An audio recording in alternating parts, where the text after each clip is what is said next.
Bismillahirrahmanirrahim. Bismillahi wa bihamdih. Assalamualaikum warahmatullahi wabarakatuh. Para subscriber yang dirahmati oleh Allah Subhanahu wa taala. Semoga kita semua selalu dalam keadaan sehat walafiat, panjang umur, murah rezeki yang halal, selamat dunia wal akhirah. Mati dalam husnul khatimah, mati dalam husnul khatimah, mati dalam husnul khatimah, masuk surga bighairi hisab, masuk surga bighairi hisab, masuk surga bighairi hisab. Selalu dalam ridha dan maghfirah Allah Subhanahu wa taala fid dunya wal akhirah. Selalu dalam pemeliharaan Allah Subhanahu wa taala dari segala macam mara bahaya dunia dan akhirah. Semoga kita semua dapat berziarah ke makam Nabi besar Muhammad sallallahu alaihi wasallam di Madinah, dapat menunaikan ibadah haji dan umrah walaupun satu kali seumur hidup kita, karena haji adalah merupakan rukun Islam yang kelima bagi kita semua umat Islam dimanapun berada. Amin, amin, amin. Allahumma amin ya Allah ya Rabbal Alamin. Istajib do'ana ya Allah. Istajib do'ana ya Allah. Istajib do'ana ya Allah ya Rabbal Alamin. Alhamdulillah wa syukrulillah. Kita hidup di akhir zaman adalah merupakan umat Nabi besar Muhammad sallallahu alaihi wasallam yang insyaallah kita akan selalu menjunjung tinggi ajaran Nabi besar Muhammad sallallahu alaihi wasallam. Kita mengetahui bahawa Nabi besar Muhammad sallallahu alaihi wasallam adalah merupakan rasul terakhir, khatamul anbiya, akhir dari semua nabi dan rasul. Bahwa Rasulullah sallallahu alaihi wasallam, Nabi besar Muhammad sallallahu alaihi wasallam adalah rahmatan lil alamin, menjadi rahmat bagi seluruh alam. Kita kenal dan kita mengetahui bahawa Rasulullah adalah utusan Allah yang tidak sedikit ujian-ujian, rintangan-rintangan, hambatan-hambatan yang dijalani dalam menyampaikan dakwah, menyampaikan agama Allah kepada umat manusia. Namun kita ketahui bahawa Rasulullah sallallahu alaihi wasallam adalah manusia yang selalu sabar dalam menghadapi berbagai macam cobaan, cercaan, hinaan, bahkan pernah ingin dibunuh oleh orang-orang kafir Quraisy pada zaman dahulu. Kita kenal bahawa Nabi Muhammad sallallahu alaihi wasallam adalah manusia yang paling berat ujian yang harus dihadapi. Ujian para nabi, para rasul itu adalah ujian yang paling berat yang selalu dihadapi di masa hayat beliau dalam memperjuangkan, menyampaikan ajaran Allah Subhanahu wa taala. Diceritakan di dalam sebuah kitab bahawa Rasulullah sallallahu alaihi wasallam, Muhammad sallallahu alaihi wasallam adalah pernah dan bahkan setiap pagi hari selalu dijelek-jelekkan, selalu dihina-dina oleh seorang yang beragama Yahudi, pengemis Yahudi yang keadaan fisik dari pengemis tersebut adalah tidak bisa melihat alias buta. Setiap hari atau setiap pagi harinya si pengemis Yahudi yang buta itu selalu berada di pasar yang ada di kota Madinah pada saat itu. Setiap bertemu dengan orang-orang yang kebetulan lewat di depannya atau didengarnya orang-orang yang sedang lewat di dekatnya itu, dia selalu menjelek-jelekkan, menghina Nabi besar Muhammad sallallahu alaihi wasallam. Nabi besar Muhammad sallallahu alaihi wasallam itu dianggap seorang pendusta, orang gila, dan banyak lagi kejelekan-kejelekan yang diucapkan oleh pengemis Yahudi yang buta itu.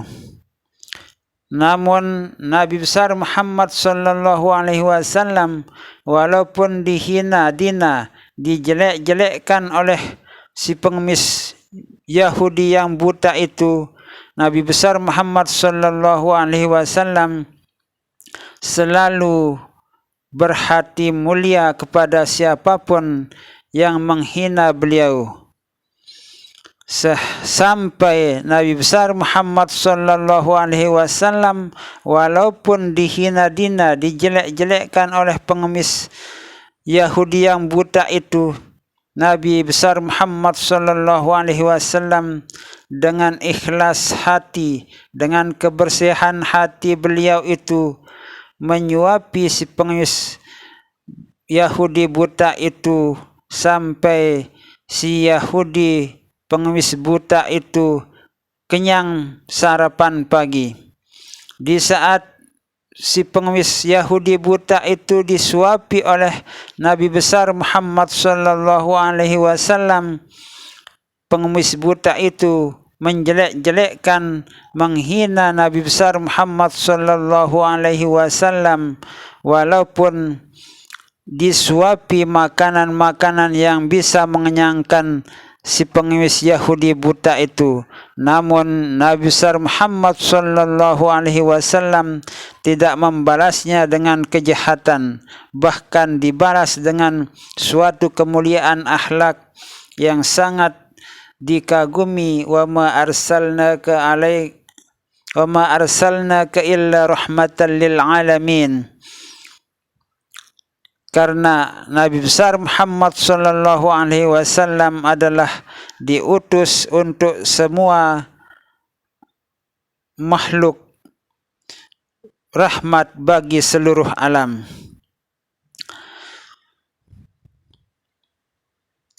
Innama bu'istu liutammima makarimal akhlaq. Di dalam hadis Rasulullah sallallahu alaihi wasallam menjelaskan bahawa sesungguhnya aku diutus oleh Allah Subhanahu wa taala untuk menyempurnakan akhlak manusia.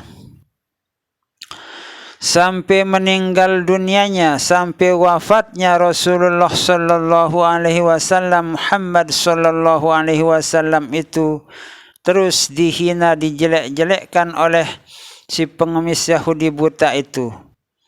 Kemudian setelah wafatnya Muhammad sallallahu alaihi wasallam Rasulullah, maka Sayyidina Abu Bakar As-Siddiq berkunjung ke rumah kediaman Rasulullah sallallahu alaihi wasallam dan menemui istri Rasulullah sallallahu alaihi wasallam yang bernama Aisyah, yang kebetulan Siti Aisyah radhiyallahu anha itu adalah putri dari Sayyidina Abu Bakar As-Siddiq radhiyallahu anhu. Di saat Sayyidina Abu Bakar As-Siddiq radhiyallahu anhu di rumah baginda Rasulullah sallallahu alaihi wasallam, Sayyidina Abu Bakar radhiyallahu anhu itu bertanya kepada putrinya Siti Aisyah radhiyallahu anha, "Wahai Aisyah putriku, masih adakah sunnah Rasulullah sallallahu alaihi wasallam yang belum aku laksanakan?" Lalu putri beliau Siti Aisyah radhiyallahu anha itu menjawab, "Ada wahai ayahanda." yang belum ayahanda laksanakan dari sunnah Rasulullah sallallahu alaihi wasallam, yaitu memberikan pengemis Yahudi buta yang selalu disuapi oleh Rasulullah sallallahu alaihi wasallam di pasar Madinah. Mendengar cerita dari putrinya Siti Aisyah radhiyallahu anha itu, lalu kemudian Sayyidina Abu Bakar radhiyallahu anhu pergi setiap pagi untuk menyuapi si pengemis Yahudi buta itu. Di saat disuapi oleh Sayyidina Abu Bakar radhiyallahu anhu itu, pengemis buta itu berteriak dan berteriak sekeras-kerasnya, "Siapakah kamu yang sebenarnya?"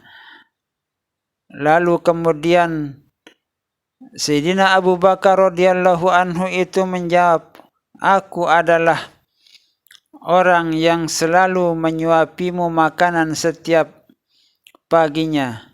Apa jawaban dari si pengemis Yahudi buta itu? Pengemis Yahudi buta itu mengatakan, "Kamu bohong, kamu bohong, kamu bohong. Kalau yang menyuapi aku setiap pagi selalu dipapahnya makanan-makanan yang aku makan itu. Kalau belum dipapah makanan itu tidak akan disuapkan kepada saya, tidak akan diberikan kepada saya." Mendengar ucapan si pengemis Yahudi buta itu, Sayyidina Abu Bakar radhiyallahu anhu berterus terang, wahai pengemis Yahudi, aku ini bukanlah sebenarnya orang yang selalu menyuapimu setiap pagi itu. Yang menyuapimu setiap pagi di tempat ini adalah sudah wafat, meninggal dunia, yaitu Nabi besar Muhammad sallallahu alaihi wasallam, Rasulullah sallallahu alaihi wasallam. Mendengar namun Nabi besar Muhammad sallallahu alaihi wasallam itu sudah wafat mendahului kita.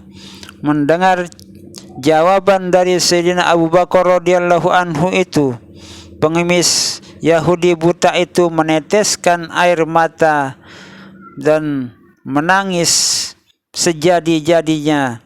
Dan mulai saat itulah pengemis Yahudi buta itu mengatakan, sungguh mulia hatinya Nabi besar Muhammad sallallahu alaihi wasallam itu. Walaupun aku jelek-jelekkan, aku hina dina di dekat beliau, beliau itu tetap berakhlakul karimah, berakhlak mulia, selalu baik hati kepadaku, tidak pernah membalas dengan balasan yang menyakitkan, selalu berakhlak mulia kepada siapapun walaupun orang itu menghina dina beliau.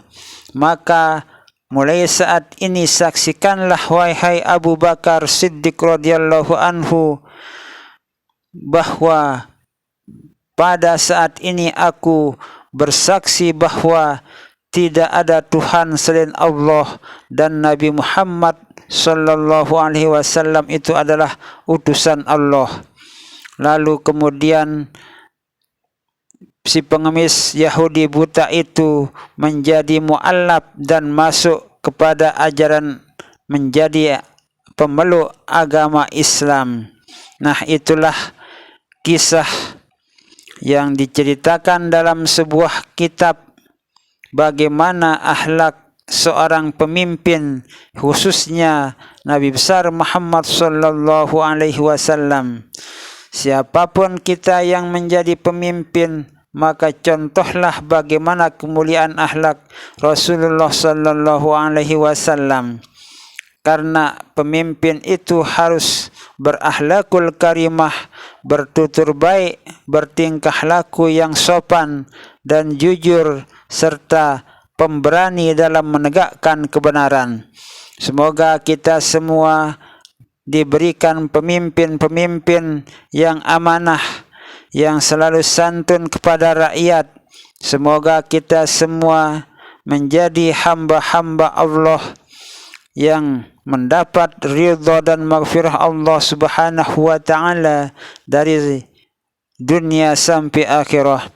Amin amin amin. Wallahu a'lamu bissawab. Wallahul muwaffiq wal hadi ila sabilir rasyad. Wassalamu alaikum warahmatullahi wabarakatuh.